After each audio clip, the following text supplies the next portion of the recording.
oh. Wala na siyang bituka. Ang mga resibong nakalap ngayong hapon. Sa pagtatapos ng Marso, may insidenteng gumimpal sa katahimikan ng isang komunidad. Huwag daw muna po ako kung saan pumunta. Baka po makuha din po ko. Kunin po yung laman loob ko. Bilang na sinukatan ng palakit may ikutan. Nasya po. Kasi katagal-tagal na po dito, ngayon lang nangyari yan. Ang pakapal na ugong ng chismis. Nasundan ng pagkatuklas ng pulga-pulgadang bituka sa isang bakanting lote. So, haba oh. Haba siya. Wala na siyang bituka. Yung dugo niya dito, tuyo na po. Labas na po kasi yung bituka. Napaluhod talaga ako, parang bigla ako ng lambot. Ano nga ba ang kahindik-hindik na nangyari sa barangay na ito? Wala na siyang bituka. Walang lusot ang may atraso, walang ligtas ang abusado. Bibigyan ng tugon ang bawat reklamo at hahanapan natin ang resibo. Magandang hapon, ako po si Emil Sumangil. Nagpaalam lamang na maglalaro ang isang bata pero natagpo ang walang kibo, tulala at may lamang loob ng nawawala. Naku, ano kayang laro ang sinalihan ng musmos? Gusto ko nanay. Pag naglakot siya ng pera. Tapos, Kukulong ko. kukulong mo. Tapos, ano pa ginagawa ng Pag polis? ginubad ng damit, kukulong ko. Halimbawa ako, lumabas ako, wala akong damit. Hindi kita ikukulong. Mama kita. Ang 5 taong gulang na si Francis, kilalang bibo, malikot at malambing sa kanyang mga magulang. Matagal din daw naghintay ang mag-asawang sina Jemuel at Ferliza na mabiyayaan ng anak. Kaya naman, labis ang pasasalamat nila nang magbunga na ang kanilang pagmamahalan. Malambing. Tapos, wala kaibigan, sir. Pag may pasok ako, gigisingin ko sila, tapos magpapaalam. Tapos ang lagi niya sinasabi sa akin na, Papa, I love you. Pa, ingat ka ha. Nito lang March 31, kakain daw sana sa labas ang pamilya dahil kakagraduate lamang ni Francis mula sa kindergarten. Pero hindi lubos akalain ni Jemuel na sa araw na ito, magsisimula na pala ang kalbaryo nilang mag-asawa.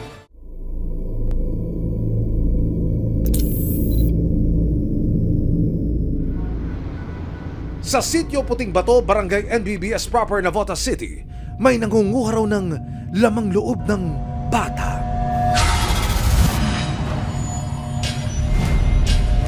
So, haba oh.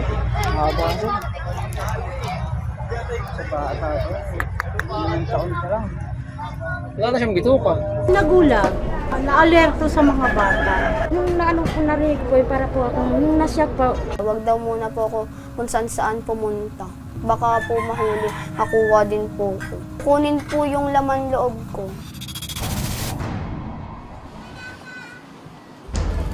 Nito lang March 31, kakain daw sana sa labas ang pamilya dahil kakagraduate lamang ni Francis mula sa kindergarten. Pero hindi lubos akalain ni Jemuel na sa araw na ito, magsisimula na pala ang kalbaryo nilang mag-asawa.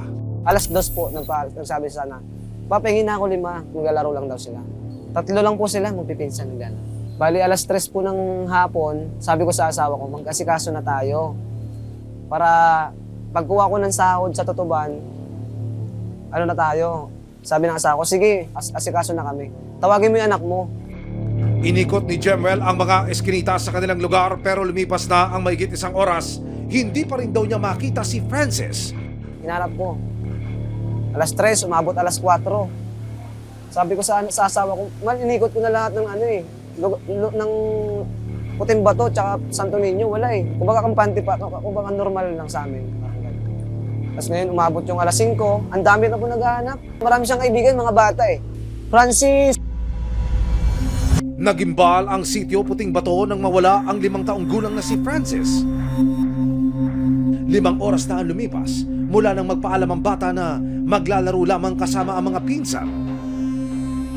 Matagal po hanapin. Pag naghinanap po namin yan, alam po namin kung saan po hinahanap eh. Paikot lang po yan siya eh. Doon lang po sa iskinita na paikot eh. Sabi ng asawa ko sa akin na, sige na mauna ka, nakunin mo na yung sahod mo. Sunod na lang kami ng anak mo pag nakita ko siya.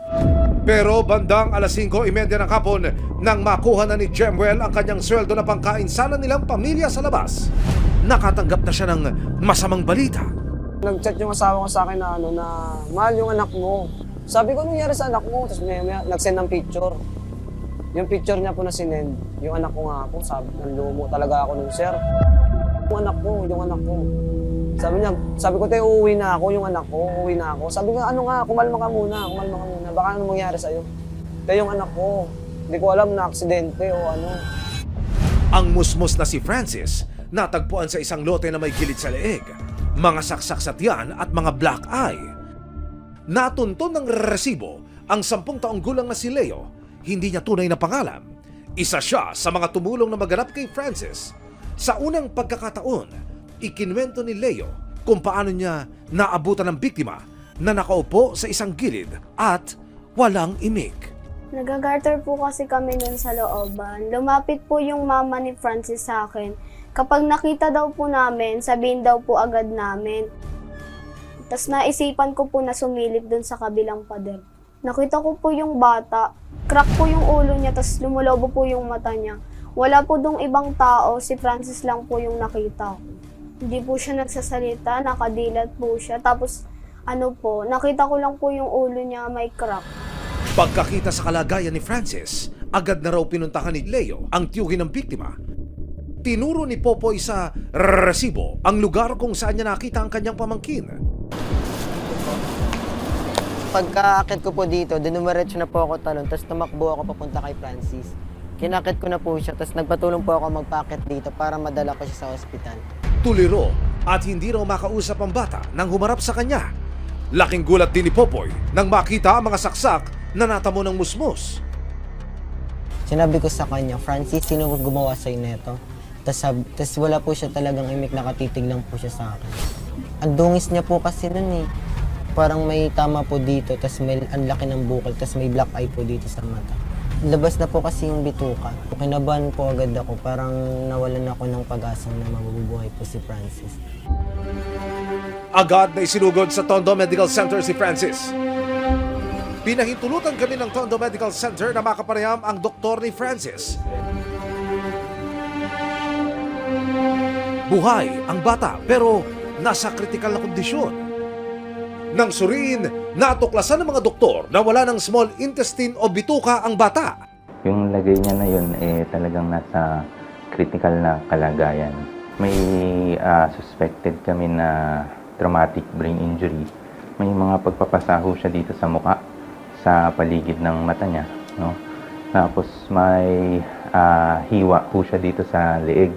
May malaking hiwa po dito sa may gitnang parte ho ng katawan ang tiyan niya. Masasabi ho natin na malalim siya, no? Kasi na-penetrate niya ho hanggang sa loob. Kaya lumabas ho yung mga internal organs ng bata. Ayon sa medical legal report, nagtamo si Francis ng saksak at sugat na tumagos sa tiyan na nagpalabas ng bituka nito. Ang ginamit na panlaslas sa katawan ng bata, mga bubog mula sa isang basag na bote. Nang malaman ng sinapit ng anak, magkahalong sakit at galit ang naramdaman ni Jemuel. Nalagmok talaga ako. Sabi ko sa asawa ko sa kanya na, tibayan natin kasi yung bata matibay. Nasa isip ko yun, sir, parang talaga demonyo yung pagkakagawa eh. Kasi hindi naman magagawa ng normal na tao yun. Kung sino man talaga yung gumawa niyan, gusto kong mabulok na lang sa kulungan. Sa pag-iimbestiga ng Navotas Police, natukoy nila ang huling kasama ng bata bago siya mawala. Kailan samantalahin ko na itong pagkakataon? Ano ang pinaka-latest sa pagtakbo po ng inyong investigasyon, pati na ho sa kaso? Nung umaga, nung mga 12 siguro, sabi ko backtracking, yung regular na ginagawa, from the house, doon sa sityo, magano kayo?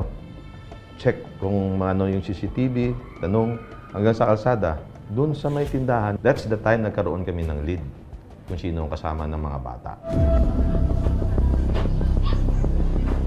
Yung mga CCTV videos na ipinakita po ng Navotas Police sa inyong lingkod at sa team ng Resibo, dito ho kuha yun sa looban na ito. Dito makikita yung akusado kasama yung batang biktima palabas po ng looban na ito ilang oras bago sinasabing maganap yung krimen. Sa closed-circuit television footage na ito, alas 2 ng hapon, makikita ang tatlong bata na naglalaro sa gilid ng isang tindahan sa eskinita. Ang nakapula, ang 5 taong gulang na si Francis.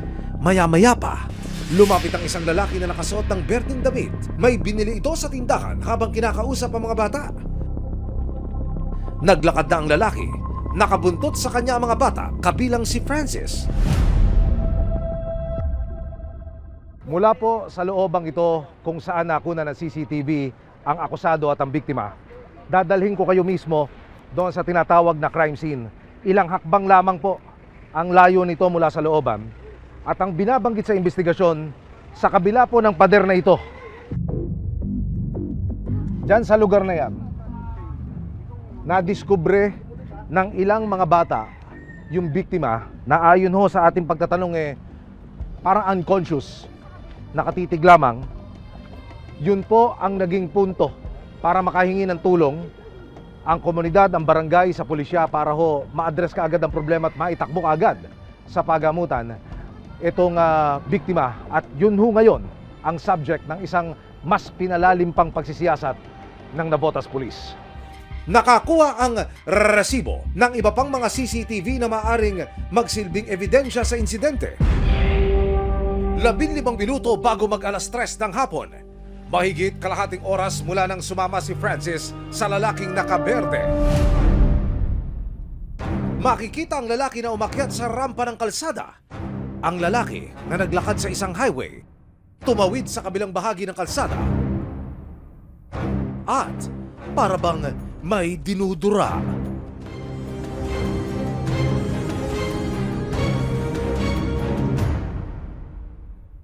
Sa patuloy na pag-iikot ng resibo sa barangay, ibinahagi ng isang tindera ang CCTV footage na kuha sa labas ng kanyang pwesto. Sa mga oras na ito, makikita ang parehong lalaki na wala ng damit pang itaas at ilang saglit lamang, bigla na lang siyang lumuhod at tumingala. Palagi ko po siya nakikita sa labas, tumatambay. Mahilig po siya sa bata. Yung pagluhod-luhod niya po, normal lang po yun. Palagi niya po yun minsan ginagawa niya sa labas. Kinilala ang lalaki bilang si Raven John, 20 taong gulang. Sa pagsisiyasat ng resibo, kilala raw ang suspect sa kanilang lugar bilang tahimik at walang imik. Mahilig siya sa bata. Yan. Kaya hindi nagdadalawa kami ng gano'n kung siya or meron pa iba. Kung ko naman po akalain na yung bata na yun na nakabata-bata pa magagawa niya yun. Ayon naman sa barangay NBBS proper, walang record ng anumang reklamo o paglabag sa lugar ang suspect. April 1, isang araw matapos ang insidente, nagtungo ang Navotas Police sa ospital para kumpirmahin sa biktima kung ang lalaking nakita sa CCTV ang nanakit sa kanya. Siya may gawa sa iyo ng ganyan? In-invite namin itong suspect natin. Kasama rin yung mga bata, yung pinsan ng ating victim. And while doing yung testimony, kasama rin naman yung magulang ng suspect natin para makuha yung detalye kung kailan niya last nakita itong ating victim. So habang nandito, nakuha namin ng picture. And then yung team namin na isa, pumunta naman sa hospital. Nagkataon talaga na nagkaroon na ng malay yung bata. Hindi nakapagsalita yung bata eh. So, pero nakakausap mo siya, nakikinig kung sino ang nanakit sa kanya. Nang makumpirma sa bata na ang lalaking ipinakita ng PNP ang siyang nanakit sa kanya, sa parehong araw, inaresto na ng Navotas Police si Raven John bilang suspect para sa sinapit ni Francis. Ikaw ay na-arrest na sa frustrated mo rin.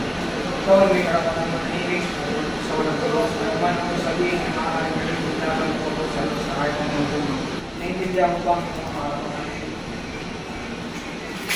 Nakakarap siya ngayon sa kasong frustrated murder. Estudyante siya hanggang high school, parang grade 10, tapos huminto na. So hindi na siya nagtatrabaho kasi 20 years old na siya ngayon. Based sa record natin sa PNP, wala siyang case 9 na file sa kanya. Ilang beses ding sinubukan ng resibo na kunin ang pahayag ng suspect pero tumanggi siyang magbigay ng kanyang panig.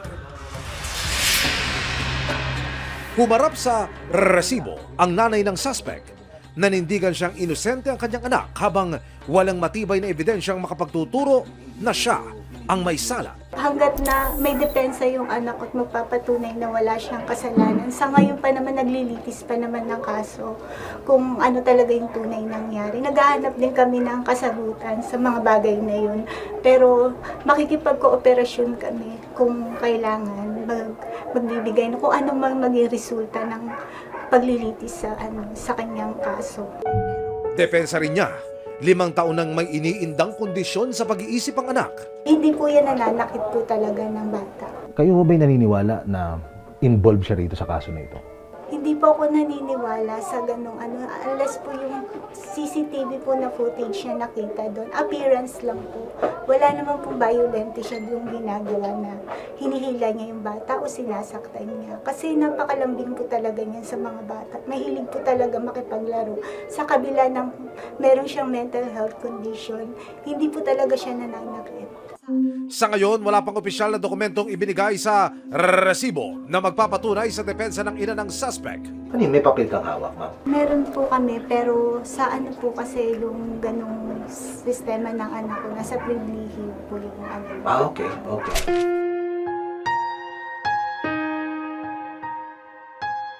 Nasa intensive care unit pa rin si Francis.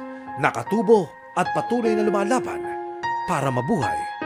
Diyos na po bahala. Para sa akin, Panginoon, buhay mo pa yung anak ko kasi gusto pa niya mabuhay. Sabi ng mga doktor, pag kinaya niya yung mga treatment, mapalakas si Francis, nakayanin niya. Kasi ngayon, sir, critical yung bata eh. Pero alam ko, kakayanin ni Francis, malakas si Francis. Ayon sa kanyang doktor, patuloy silang nakikipag-ugnayan sa mga transplant specialist para sa mga susunod na operasyon ni Francis. After ho ng second surgery, since yung bata wala na ho siyang maliit na bituka, no? Sobrang importante ho kasi nung small bowel natin, no? When it comes to immune response and sa nutrition. Ngayon ho, yun ho yung nawala sa pasyente natin, no? Actually, bibihira ho yun na matanggalan ng buong ganun. Ang pinaka-goal ho natin sa time na to ma-stabilize yung pasyente, mabuhay siya, ma-prepare siya kung sakaling maging candidate siya for transplant. Umaasa si Jemuel na sa huli, papanig ang hustisya para sa malagim na nangyari sa kanyang nag-iisang anak. Gusto ko sabihin kay Francis na pagpatuloy niya lang yung paglaban niya. Mahal na mahal namin siya ng mama niya. Kapit lang, walang susuko kasi hindi ka sumuko na Hindi rin kami susuko. Kumbaga tutulungan ka namin na makamit yung hustisya. Pangako yan na.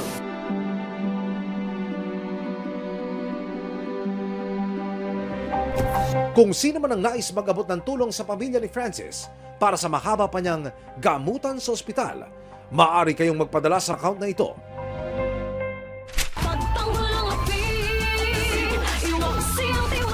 Walang lusot ang may atraso, walang kawala ang abusado. Dahil ang bawat reklamo, hahanapan natin ng resibo. Hanggang sa muli, ako po si Emil Suwang. Resibo, walang lusot ang may atraso.